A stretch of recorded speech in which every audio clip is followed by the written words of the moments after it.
Aujourd'hui, je vous propose de post-traiter une photo que j'ai prise hier. On en parle juste après cela. Bonjour à toutes et à tous, j'espère que vous allez bien aujourd'hui. Exercice intéressant que je vous propose de faire avec moi. Je vous emmène un peu sur ce que j'ai fait hier en photo. J'ai eu une météo assez intéressante puisque j'ai eu des nuages, du soleil, nuages, soleil. C'est cette ambiance-là d'ailleurs sur cette photo-ci, vous voyez qu'il y a le soleil qui perçait entre les nuages. Ça faisait une petite filtration assez naturelle. De cette petite expédition-là, on est revenu plusieurs photographies bien sûr. Et là, il s'agit d'une photo qui a été faite avec mon 7200, D7200. J'avais mon Z5, j'avais le D7200, je mitigeais entre les deux, avec simplement l'objectif 55-200, avec de la brume atmosphérique, bon, sans filtre, sans rien, au niveau de l'objectif bien sûr. Alors, bien évidemment, ici, vous noterez un histogramme très intéressant. Puisque là, bon, vous voyez une petite brume atmosphérique qu'on va chasser directement ici dans Lightroom.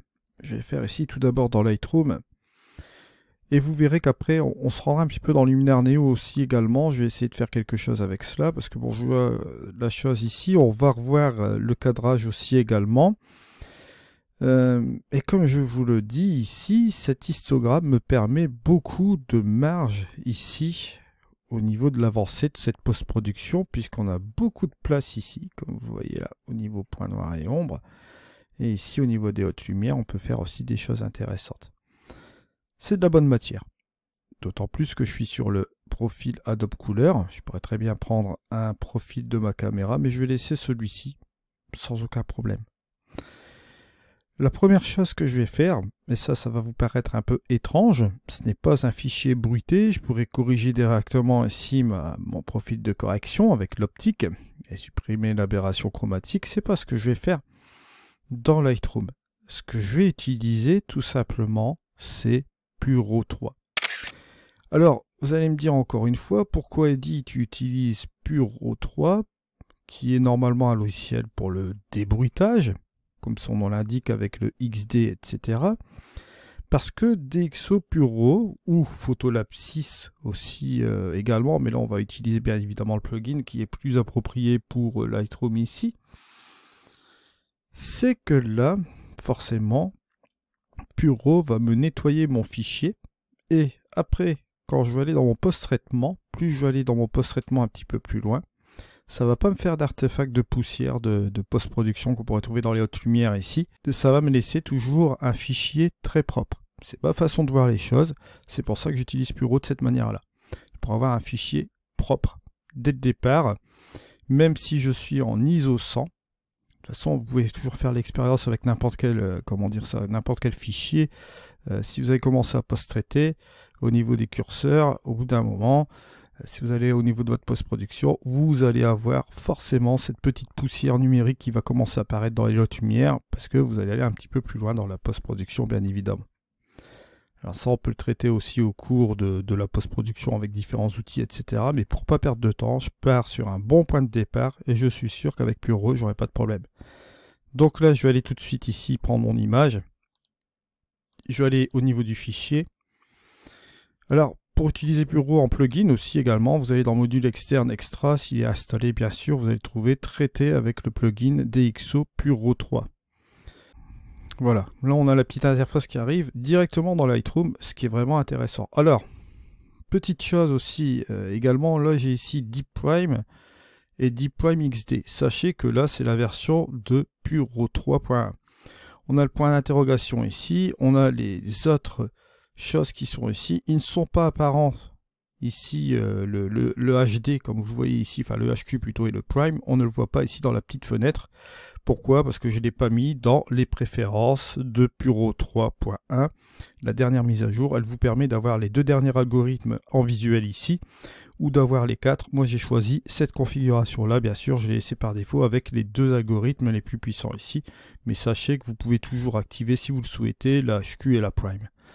Alors au niveau de la netteté de l'optique, là je vais pas aller chercher le bourrin, hein, je vais chercher directement le standard, tout simplement. On va laisser cela. DNG en sortie de fichier bien sûr. Et là bien évidemment, on va laisser ça dans le dossier DxO, dans le dossier des images originales.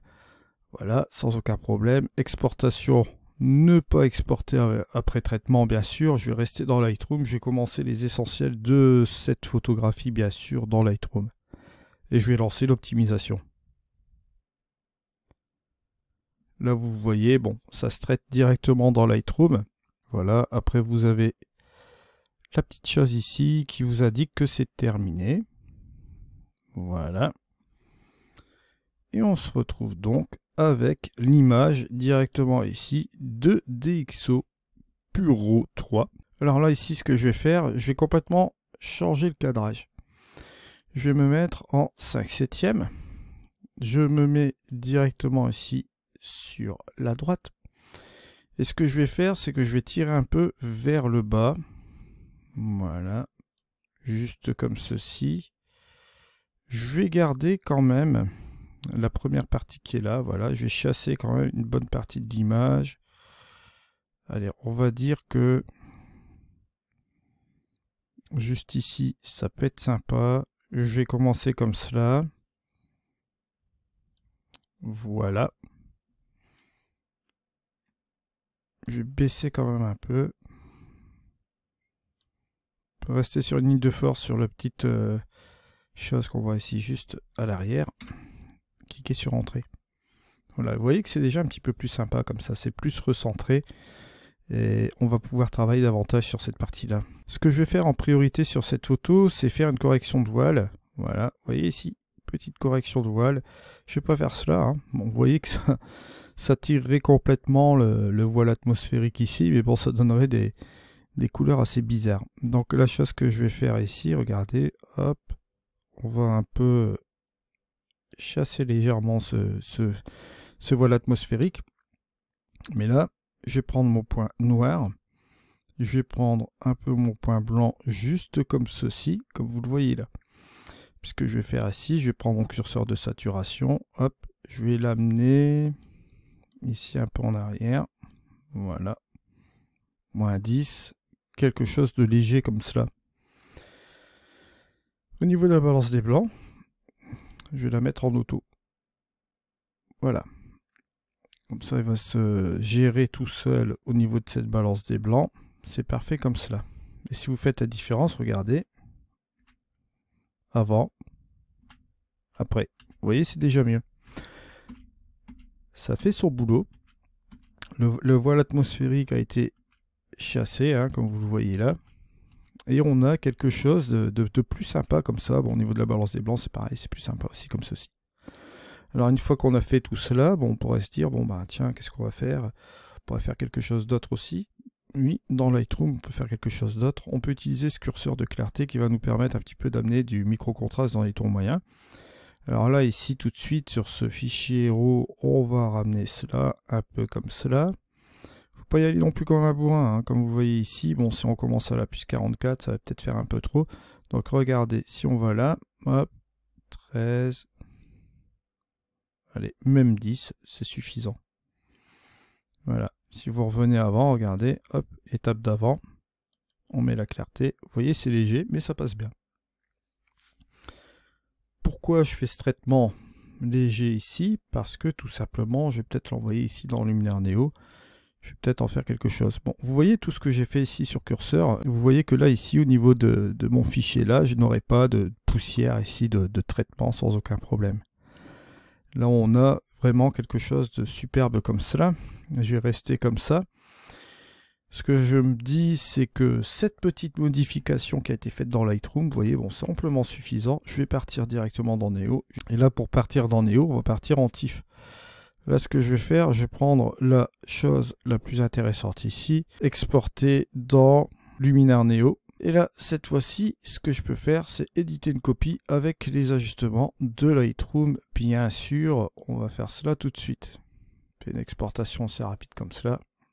Voilà, et on a notre photo dans Neo. Alors, je vais la ramener ici. Soit je passe par le menu d'édition, ou soit par les pré-réglages. Bien sûr, les pré-réglages pour utiliser mon dernier pack de presets. C'est ce que je vais faire, je ne vais pas me gêner. Exploration de la campagne. Et là, bien évidemment, il y aura toujours quelque chose qui va pouvoir s'adapter ici à cette photo-là. Je vais regarder un peu là, vous voyez. Ici, c'est pas mal, ça aussi. Hop. Je vois certaines choses ici qui vont pouvoir marcher. Il y en a d'autres, ça marchera moins bien. Il faudra que je modifie le preset. Et par exemple, celui-ci est pas mal. Ou celui-là. Bien sûr, après, il y aura possibilité de modifier le preset ou de revenir un petit peu en arrière. Vous allez voir tout de suite. Là, 100, bien évidemment, c'est un peu trop fort parce que, bien sûr, c'est ce que je vous avais expliqué aussi la dernière fois. Là, on quitte le fluoro, on rentre dans un flux TIFF, hein, d'accord? Donc, il va falloir être judicieux au niveau du preset. Je vais me mettre ici, par exemple, à 30. Voilà. On peut regarder la différence, regardez. Avant, après. Vous voyez, c'est léger, ça marche. Je vais enlever cela. Avant, après. Petite subtilité ici dans la photo. Je reste à 30% bien sûr, donc il m'a rectifié dans mon édition tout ce qu'il faut au niveau du 30%. Je vais aller dans la recette quand même. Je vais aller voir si je peux pas modifier quelque chose. Bon, bien évidemment ici, je regarde un petit peu tout cela. Je reviens sur mon développement. C'est ce que je vous avais dit au niveau des presets. Si vous n'avez pas vu le tutoriel au niveau des presets, Luminar Neo, comment les utiliser, etc. Je vous le mets en haut à droite. Très très intéressant, bien sûr, j'ai fait dernièrement. Je regarde au niveau de mon amélioration. Bon, très bien. Il a été réduit grâce à la chose qu'on a fait préalablement. Ici, au niveau du paysage, au niveau de l'ajustement de la couleur, l'harmonie de la couleur, vous voyez que entre la couleur ici et l'harmonie de la couleur, on a eu un petit shift au niveau de la couleur qui est assez sympa. L'éclat, le mat. À nous de voir si on veut conserver le mat ou si on veut l'accentuer. Hein. On peut toujours accentuer simplement la partie du mat. Voilà. Ça peut donner un effet sympa. Le super contraste ici, on le voit. C'est pas mal. On peut se dire que ça marche relativement bien comme cela. On peut retourner dans les outils et pourquoi pas ajouter aussi quelque chose au niveau de la couleur.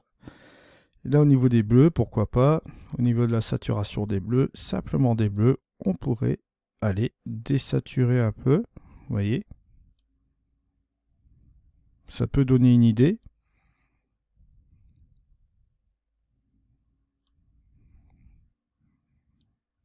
Juste comme cela.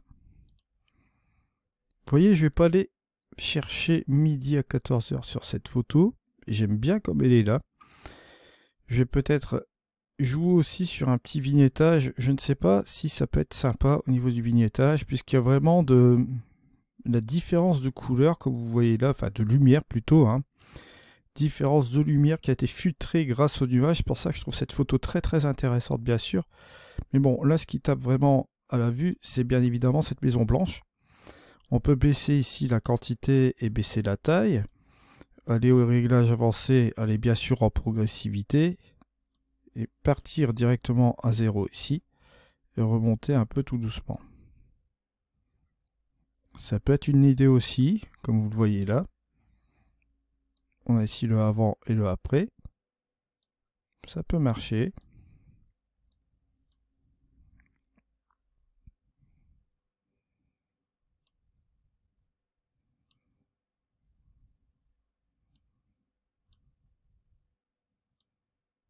Après, à nous de voir, hein, si on veut centrer plus la vignette sur la partie lumineuse aussi, ici, ça peut marcher. Parce qu'on a plein de parties lumineuses, comme vous voyez ici, dans cette photo-là. Donc, on pourrait accentuer sur cette partie du champ, là ici, là, pourquoi pas, là. Là, ça peut marcher aussi. Puis après, on revoit un peu au niveau de la vignette pour la refermer. Ça peut être aussi différentes idées. Cette ferme-là aussi, ça peut marcher aussi également, pourquoi pas.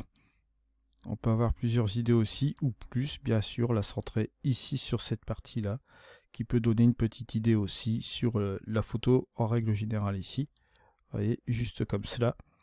Regardez, avant, après, ça peut nous aider à refermer un peu tout cela. Alors bien sûr, là ici, je trouve que c'est pas mal du tout. Hein. Je vais me faire mon avant-après, regardez, avant, après. Vous voyez que c'est sensible.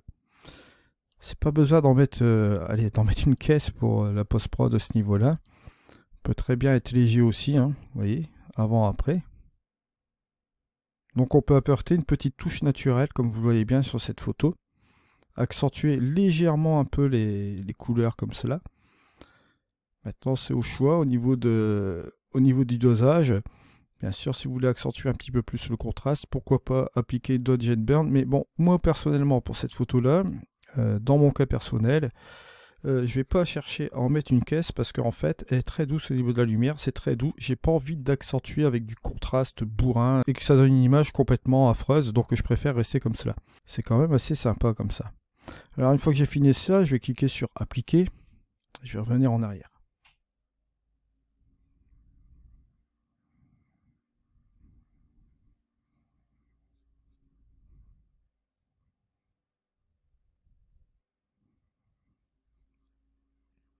Voilà, il me l'a remis juste à côté. Hein.